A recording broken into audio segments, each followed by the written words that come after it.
Ciao, friends. So, this week is Holy Week for followers of Jesus, and it is the holiest week of the year. For our time together, I want to walk us through what this means, what the impacts of each of these days leading up to Easter Sunday mean for us as followers of Jesus on this side of heaven.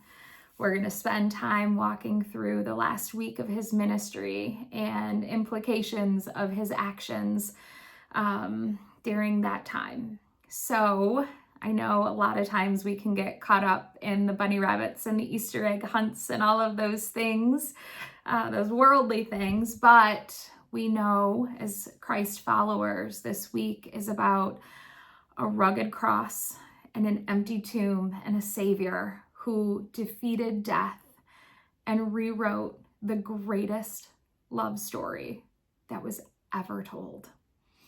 So the sacred journey that we're going to go on is about love and sacrifice and sorrow, but ultimately it's about victory. I want to take time to walk us through each day of the week and the scriptural magnitude that it offers. We are going to start with Palm Sunday. The King has come. We're going to pick up in Zechariah 9, verse 9. The coming of Zion's King, which is pointing us right to Jesus. Rejoice greatly, daughter Zion. Shout, daughter Jerusalem. See, your king comes to you, righteous and victorious, lowly and riding on a donkey, on a colt, the foal of a donkey. This prophecy pointed to the paradox of Jesus. Righteous yet gentle, victorious yet humble. So often those words don't go together in this world, not on this side of heaven. Jesus could have rode in on a powerful war horse. And if I can be honest, I might have, right? Like, I would have been like, I'm coming, here I am, I'm going to save all of you. And that's just how it's going to go down. But he didn't, because Jesus doesn't have egos like ours, right?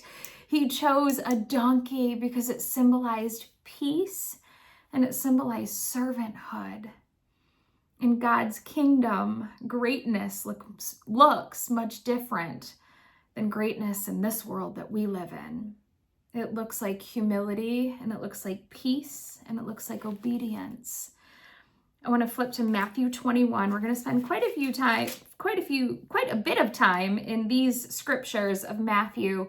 Matthew 21, verse 8 and 9 tells us,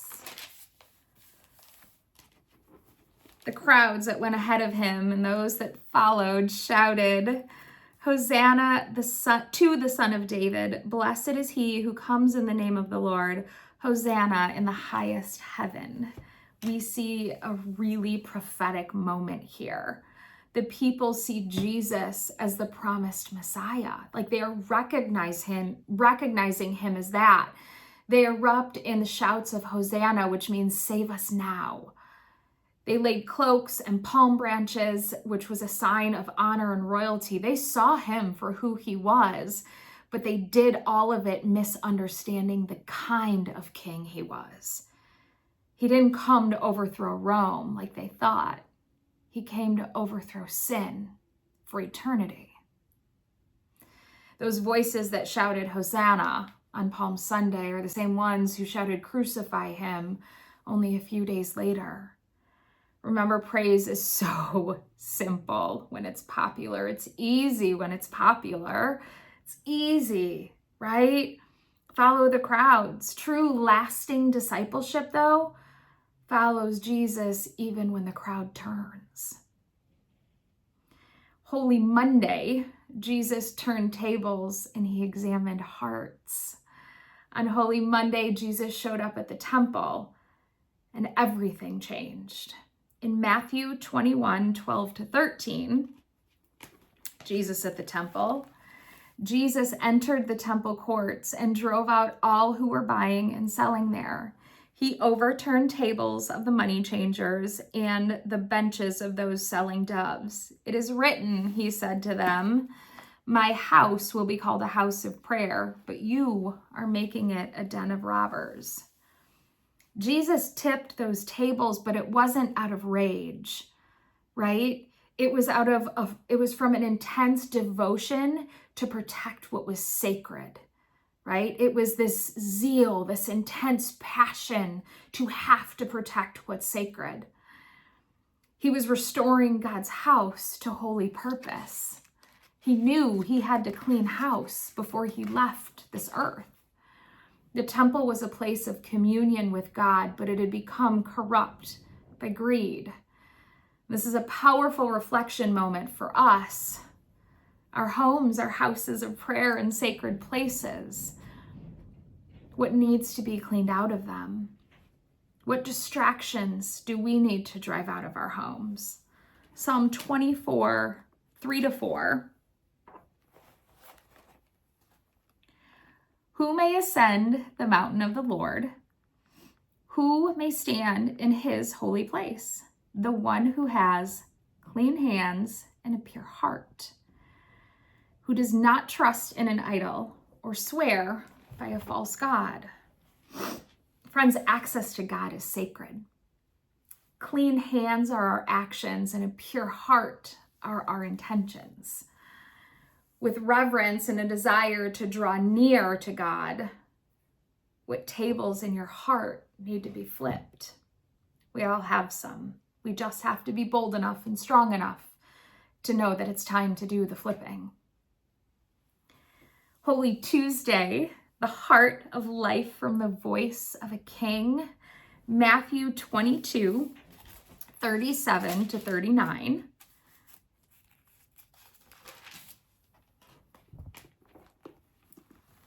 Jesus replied, we've heard this one before, the greatest commandment. Jesus replied, love the Lord your God with all your heart and with all your soul and with all your mind. This is the first and greatest commandment, and the second is like it. Love your neighbor as yourself. Love God, love others. Jesus boiled all of it down to love. It wasn't about rule following. It was about a heart posture, a lasting heart posture of loving well. When God is our first love, we can then be filled enough to pour out to others.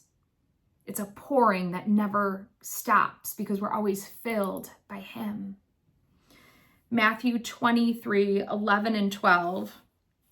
The greatest among you will be your servant. For those who exalt themselves will be humbled, and those who humble themselves will be exalted. Jesus continues turning power and this notion of what it is upside down. He rebukes pride. He rebukes self-exaltation because he knows true heaven or true greatness in heaven's economy truly comes from serving. Jesus spent Tuesday teaching what matters: loving God, loving others, and living humbly. Holy Wednesday, Jesus was betrayed in the shadows. I want to turn to Matthew 26, 14-16.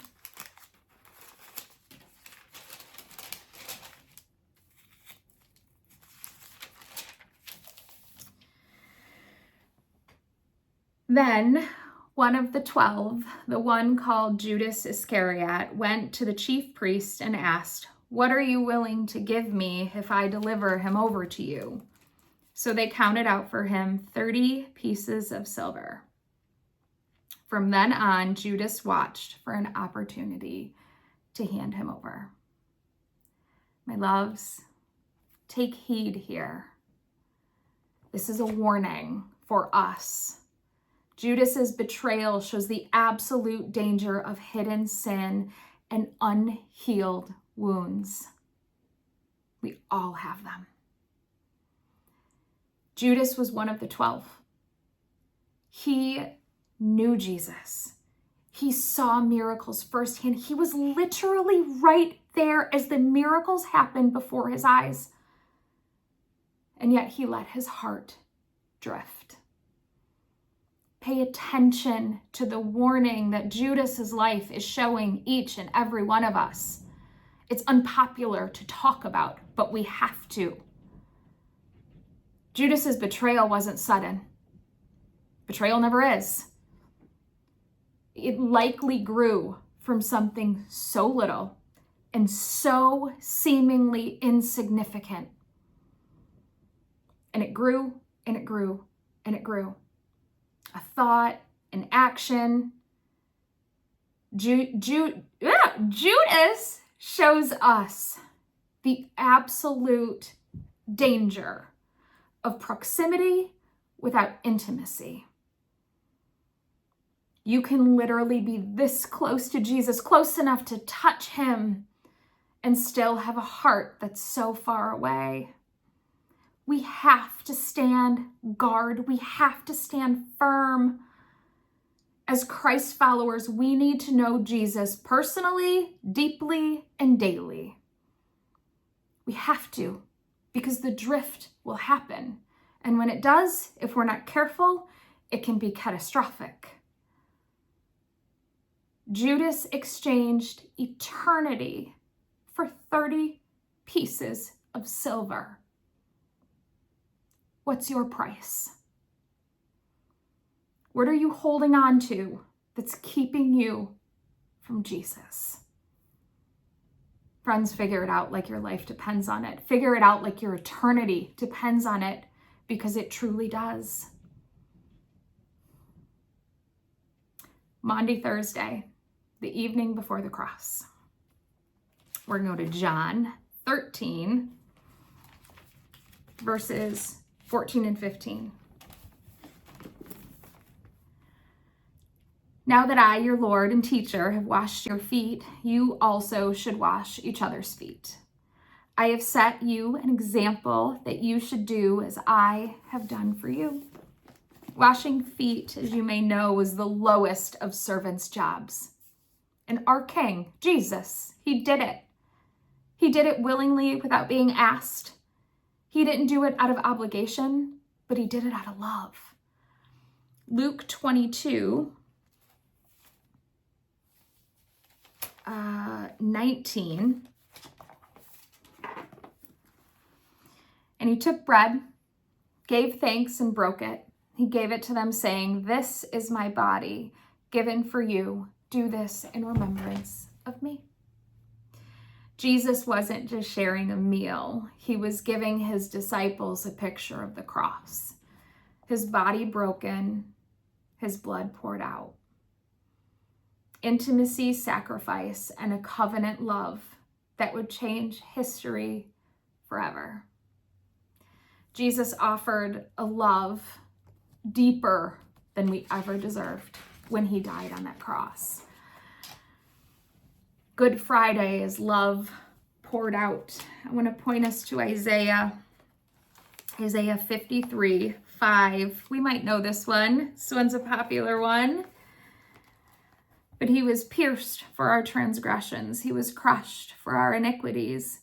The punishment that brought us peace was on him. And by his wounds, by his stripes, we are healed. The heart of the gospel was prophesied in Isaiah. Jesus took our place. It should have been us. But he loved us so much that he said, "No, I want to be with them for eternity. I am taking their place. I am the sacrificial lamb." He loved you that much. Some days it's inconceivable to me that he would love me that much, because I know me. I live in my head. I see the things I do. Not that I'm a horrible person, but whoa, right? Our punishment was placed on Jesus, all because he loved us more than we can ever fathom. Whew. Somebody's cutting onions in here. John chapter 19, verse 30. Oops. Death of Jesus. When he had received the drink, Jesus said, "It is finished." And with that, he bowed his head and he gave up his spirit. Those 3 words changed everything. Our sin was paid in full. It had been finished. It was finished is the victory cry of the Lamb. In that moment, judgment was satisfied, mercy was unleashed, and the gates of grace were opened forever for all of us. On Good Friday, the sky darkened and the earth shook at its foundations. The veil was torn in the temple, but also the veil between heaven and earth, the thing keeping us from God, was torn completely by Jesus. The one without sin took on all of our sin to save us. When I think of Good Friday and I think of what he did and I think of him carrying that cross and how heavy it was and the pain that he went through for us, I also start to think about the people who were around him, his mother, his disciples, the people who walked close with him, who put all their eggs in his basket, no pun intended for Easter. And then I start thinking about Silent Saturday. Silent Saturday when heaven seemed so quiet. I want to point to Lamentations.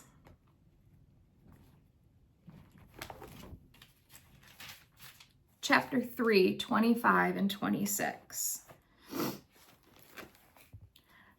The Lord is good to those whose hope is in him, to the one who seeks him.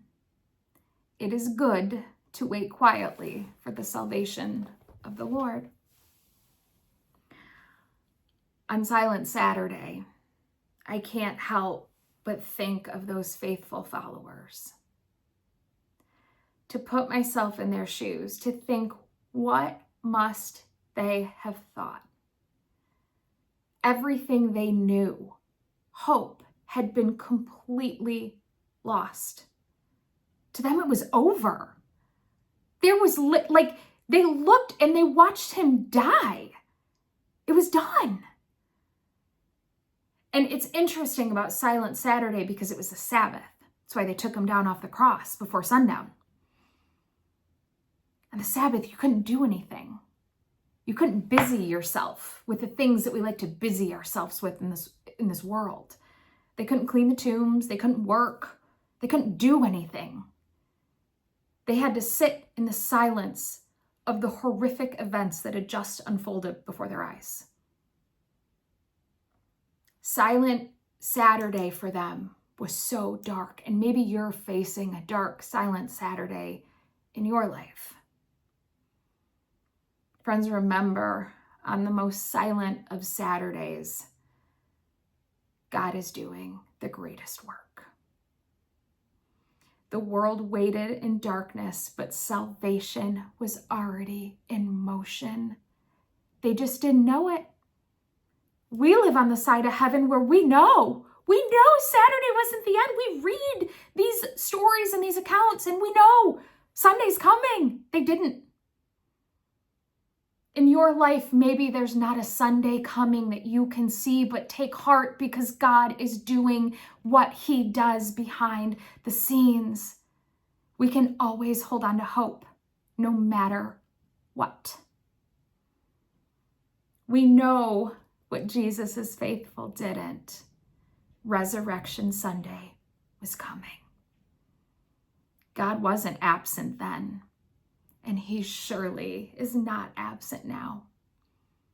He is working all things for the good of those who love him. It's not saying all things are good.